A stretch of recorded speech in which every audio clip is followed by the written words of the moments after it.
We've actually just reinstated where we were previously.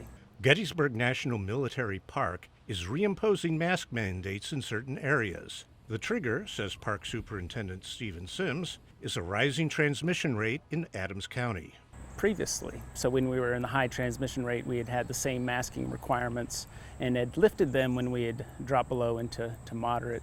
But since it's creeped back up, we wanted to make sure that our visitors have the safest visit they can have.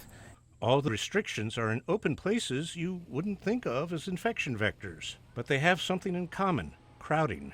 Take, for instance, the park's observation towers. There's one way in and one way out on a narrow staircase, and then there's limited space up on top. So there's the high potential, because they're so popular, that you could get a busload of visitors come up the tower all at once, and it would be very difficult to socially distance from others. And so masking is just the safest way to go.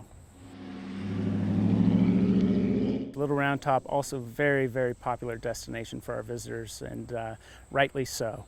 And because it's so heavily visited, and you get so many people up there, again, you can get busloads of visitors at once, making it a very, very crowded space.